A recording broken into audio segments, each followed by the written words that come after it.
내일 새벽 FOMC 의사록이 공개가 됩니다. 그리고 원달러 환율이 지금 1,200턱 밑까지 지금 올라온 상황인데요. 거시적인 이슈와 환경 짚어보겠습니다. SK증권 안영진 이코노미스트 자리하셨습니다. 안녕하세요. 네, 안녕하십니까. 오랜만입니다. 네, 예. 반갑습니다. 지난해 우리 수출 실적 굉장히 좋았잖아요. 최대치를 기록을 했는데 무역 적자, 그러니까 무역 수지 적자가 12월에 발생을 했습니다. 가장 큰 이유가 뭐였다고 보신가요? 저는 인플레이션이죠, 결국. 그러니까 수출입에서 나타나는 단가 효과였다고 생각을 하고 있습니다. 지금 글로벌 매크로에서는 인플레이션 이슈가 아주 화두죠. 그래서 모든 어떤 공급 측 원자재라든지 인플레이션이 극심한 상황인데 그게 그대로 우리 수출입에도 반영이 됐다라고 평가를 하고 있고요.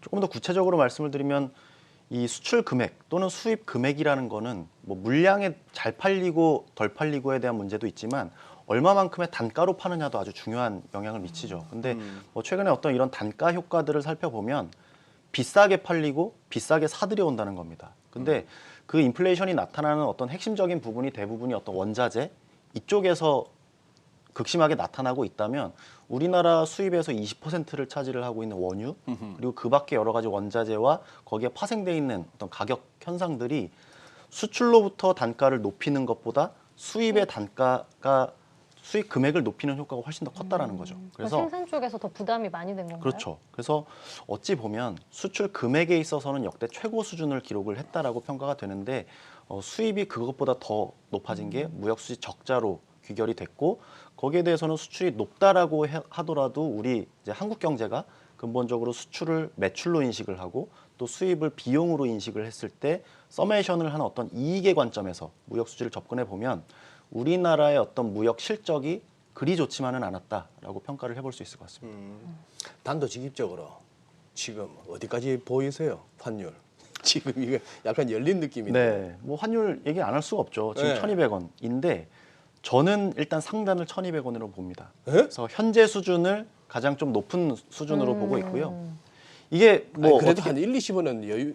그렇죠. 유도리를 310원, 일시적인 1210원. 그런 변동에 대해서는 뭐 등락에 대해서 자세히 알 수만은 없고요. 근데 전망을 하는 입장에서 보면 우리 한국의 외환 시장의 펀더멘탈을 고려를 했을 때 원달러 환율의 1,200원 수준을 넘어가는 원화 가치의 하락을 보기는 쉽지 않다.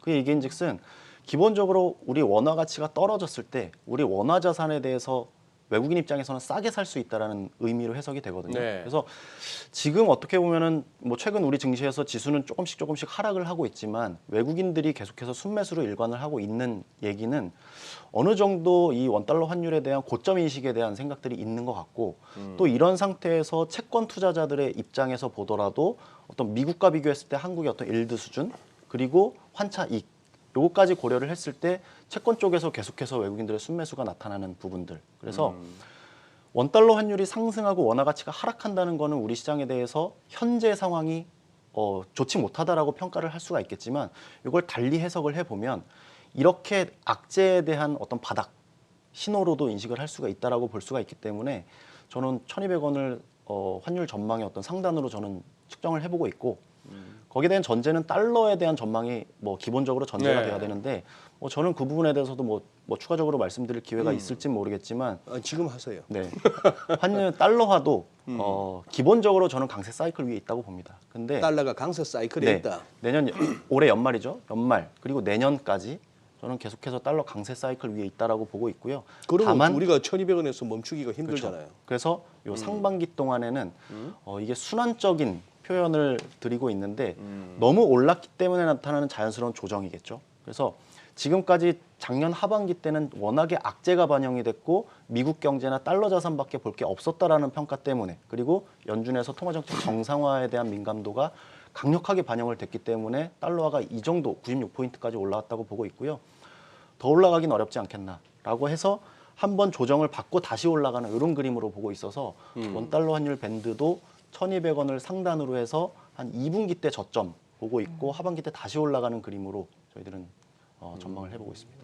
네, 그렇군요. 현정 씨 나 지금 얼마나 힘든가 하면은 그냥 패널로 와갖고 저는 이렇게 봅니다 하는 거 하고 말씀하세요, 그래도. 또 이렇게 진행하니까 또 힘이 드는데 왜냐면 어제 달러 강세 얘기해 주셨거든요. 곽수영 박사님이 아주 절명할 때 이렇게 미국으로 가셔가지고 지금 얼마나 우리 시청자분들도 화가 나시겠어요. 제 얼굴을 보면 기분이 안 좋으실 텐데 아닙니다. 진짜 진행자석에까지 앉아가지고 네. 저 친구 때문에 오늘 저항이 40포인트 빠졌다 할 수도 있는데 근데 이게 이제 지금 이 상황에서 우리 안영권님이나 저 같은 사람들이 이제 힘들어지는 것이 우리가 뭐 어떻게 전망하고 얘기한다고 시장이 그렇게 가는 건 절대 아닌데 네, 그렇죠. 자 지금 약간 이제 심각해졌습니다. 지금 시장 상황 어떻게 진단하세요? 증시. 뭐 양면성이 있죠. 저희는 기본적으로는 뭐 앞서서 뭐 그 센터장님도 한번 얘기를 쭉 들어보니까 의견이 비슷했습니다. 그게 무슨 얘기냐면 기본적으로 1월부터 나타나는 효과에 대해서는 저희는 조금 긍정적으로 보고 있다라고 볼 수가 있겠고 그 얘기인즉슨 지금까지 3분기, 4분기에 걸쳐서 그리고 연말에 극심하게 나타났던 오미크론 포함해서 어떤 악재의 어떤 연속 거기에 대한 어떤 피크아웃이 나타날 수 있지 않겠나라는 생각이고 워낙 나빴기 때문에 좋아질 수 있는 가능성 그리고 저는 기본적으로 우리 증시에서 뭐 올해 주요하게 봐야 되는 건 외국인 수급이라고 보고 있는데 매크로 입장에서 어떤 환율에 대한 아까도 1,200원 고점을 말씀을 드렸는데 지금 외국인들의 시선에서 바라볼 때는 우리 환율 밴드에서의 상단 그래서 지금 가장 싸게 살 수 있는 기회라고 생각할 수 있다고 보고 있어요. 그래서 외국인 수급을 가장 중요한 핵심 변수라고 보고 있는 상태에서 어떤 환율에 대한 전망 궤적은 저는 외국인 수급에 대해서 우호적일 수 있다. 그리고 그렇게 될 수 있는 계기가 되는 건 어떤 인플레이션이나 오미크론 변수에 대한 피크아웃. 이게 계기가 돼서 조금 뭐 소위 1월 효과 내지는 1분기 때 시장이 좋아질 수 있는 가능성을 저희들은 더 높게 보고 있고요. 악재도 있겠죠. 그래서 뭐 기존의 전망 대비 뭐 새로운 변수가 등장을 한다든지 또는 뭐 미국과 중국 간의 분쟁 양상이 조금 더 극심하게 표현이 된다든지 또는 뭐 러시아와 우크라이나 간의 어떤 지정학적인 불안 양상이 더 심각하게 나타난다든지 하는 어떤 이런 악재적인 변수가 있긴 하지만 기본적으로 두 가지 양면성에 대해서는 저희는 조금 더 긍정적인 부분을 무게를 두고 좀 지켜보고 있습니다. 네. 어제 미국 장에서 가장 눈에 띄는 게 그거였어요. 성장주 네. 자빠지고 이른바 뭐 가치주, 경기 민감주 이쪽이 이제 다우만 훅 올라갔어요. 네. 그런 흐름이 우리한테는 나타나지 않을까요? 힘든가요? 뭐 전체적인 어떤 글로벌 스타일에 대해서는 뭐 동조되는 게 기본적인 현상이긴 한데 뭐 시청자분들 잘 알고 계시겠지만 미국이 오른다고 해서 우리나라가 최근 되는 디커플링, 소위 뭐 탈동조화가 되는 현상들을 많이 보셨잖아요. 그래서 거기에 대해서 좀 구체적으로 파볼 필요가 있는데 뭐 세부적으로 뭐 섹터에 대한 언급을 드리기보다는 저희 어떤 미국에서 나타나는 현상이 우리에 그대로 반영이 되지 않는다고 보는 이유는 선진국과 신흥국이라는 좀 근본적인 차이가 있습니다. 그래서 글로벌 투자자의 입장에서는 우리나라 시장을 조금 더 세부적으로 들여다보기보다는 조금 더 벌크의 형태로 들어오는 경향이 있는데 그게 바로 뭐 판단의 기준이 되는 게 위험 자산에 대한 선호 여부 그리고 환차 익손이 되겠죠. 그래서 그런 점에서 어떤 미국에서 나타나는 스타일의 변화보다 시장 자체를 어떻게 보느냐에 대한 의사가 중요할 것 같은데 그런 점에서 뭐 앞서서도 언급이 됐었지만 미국에서는 지금 뭐 소위 말하는 기술주 성장주들을 팔고 다시 한번 그 가치주나 어떤 경기 민감주를 사는 이런 로테이션이 되는 상황이기 때문에 네. 시장에 대해서 시장 자체를 숏하는 그런 분위기는 아닌 것 같습니다. 시장 자체를 숏하는 건 네. 아니다. 그런 관점에서 뭐 말씀드렸던 것처럼 외국인 투자자 입장에서는 이런 분위기 속에서의 어떤 한국 시장에 접근하기에는 환율 입장에서는 상당히 우호적이다.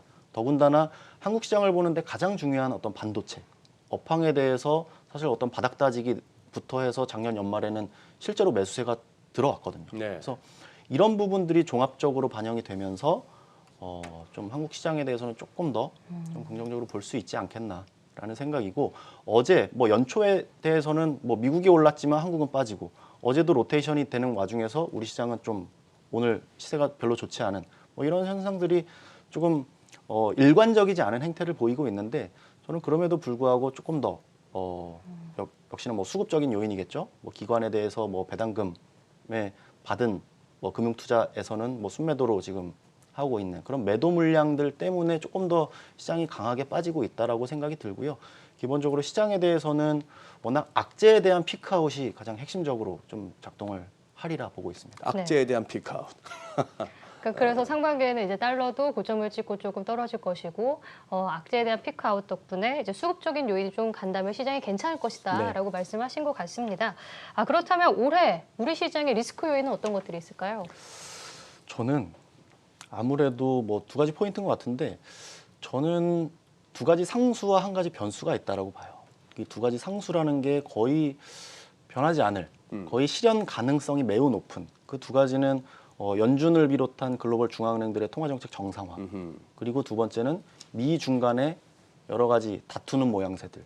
이 두 가지에 대해서는 거의 확률이 매우 높다라고 생각이 들어서 마치 상수인 것처럼 해석을 하고 있고, 한 가지 변수라면은 지금 아무래도 여러 가지 악재의 피크아웃이라고 말씀을 드렸는데 핵심적인 건 인플레이션이 되겠죠. 그래서 너무나 높고 뭐 이런 너무 높은 인플레이션이 거꾸로 통화정책 정상화에 더 강력한 긴축 재료로 작용을 하고 있는 이런 상황인데, 피크아웃한 이후에 조금 더 안정적인 궤적으로 가면 그게 어느 정도이냐에 따라서 이제 변수로 작용을 한다라는 거죠. 그럼 인플레도 피크아웃을 예상하시는 거예요, 지금? 아무래도 높낮이에 대해서는 피크아웃이 뭐 당연한 기저효과를 적용을 한다면 당연한 현상일 겁니다. 근데 더 중요한 건 어느 정도로 둔화가 될 건지가 사실 핵심적인 포인트가 될 것 같고, 앞서 말씀드렸던 그 두 가지 상수라는 얘기는 우리 시장에는 소위 밸류에이션의 영향을 직접적으로 주는 요인들입니다. 그래서 시장의 밸류에이션에 대한 좀 부담 요인들은 거의 상수화되어 있다. 그래서 아무래도 경기를 비롯한 어떤 인플레이션의 변수 요인들이 실제로 우리 기업들의 이익 성장에 어떤 영향을 미칠지가 결국 우리 시장을 바라보는 키포인트가 될 거라고 생각하고, 기본적으로 연간을 통틀어서는 리스키하게 좀 바라보고 있는데, 말씀드렸던 대로 상반기 또는 더 짧은 시기에서는 기존에 어떤 작년 3분기, 4분기에 있었던 악재의 피크아웃을 계기로 해서 시장이 상당히 좀 좋을 수 있다. 그래서 어떤 국지적인 어떤 뭐 시장 플레이가 가능한 어떤 기간이 머지않아 도래할 수 있겠다라는 생각을 하고 있습니다. 그래요. 네. 그럼 FOMC 의사록 공개를 한번 여쭤볼까요? 그렇죠. 아무래도 네, 새벽에 나오게 되는데 저희가 앞서도 얘기를 나눠봤지만, 네, 인플레가 이제 피크를 쳤다라는 의견도 있고 천연가스 가격도 많이 떨어졌더라고요. 그런데 계속해서 페드는 이제 매파의 발톱을 보여주고 있잖아요. 이게 더 매파적으로 나올 수도 있기 때문에 이제 우리가 우려를 하고 있는 건데 네. 어떤 점들을 주목하고 계시죠? 뭐 오늘 시장이 왜 빠졌는지에 대한 여러 가지 분석 중에 하나가 연준이 이제 소위 긴축에 대한 이야기를 또 본격화했다라는 이야기가 있더라고요. 지금까지는 뭐 테이퍼링은 사는 걸 줄여나가겠다라는 개념, 네. 그리고 그 이후에 나타나는 금리 인상은 돈에 대한 가격을 비싸게 할 거기 때문에 비싸면 가져가지 마, 뭐 이런 거죠. 근데 실제로 이 긴축이라는 얘기는 돈을 줄인다는 얘기입니다. 실제로 줄인다. 그래서 금융시장, 특히나 주식시장에서 생각하고 있는 그 유동성 효과에 대해서 테이퍼링보다 더 강력한 효과를 불러일으킨다라는 거죠. 그래서 그러한 논의들이 지난 12월 FOMC에서 뭐 테이퍼링 속도를 빠르게 해서 3월 달에 종료를 시킬 거고, 그 이후에 순차적으로 금리 인상을 할 거라는 이야기는 다 알려진 사실인데, 거기에 추가적으로 소위 말하는 긴축에 대한 이야기가 얼마만큼 진전이 됐을지, 꺼내졌다면 어느 정도의 뭐 기간을 두고 언급이 되고 있는지, 그런 부분들이 저희가 FOMC 의사록에서 확인해야 될 부분이라고 생각을 하고 있고요. 기본적으로 저는 방향성을 통화정책 정상화는 상당히 속도감 있게 진행이 될 거다라는 생각을 하고 있고, 사실 그 정도에 대한 해석일 것 같고요.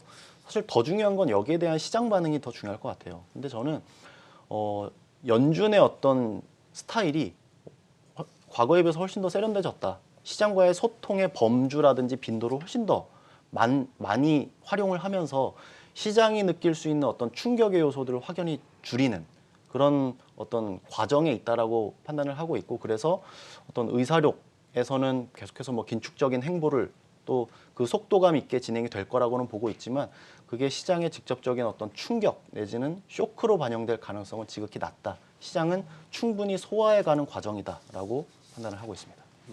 네. 네, 알겠습니다. 오늘 말씀 여기까지 듣겠습니다. SK증권 안영진 이코노미스트와 함께했습니다. 고맙습니다. 고맙습니다.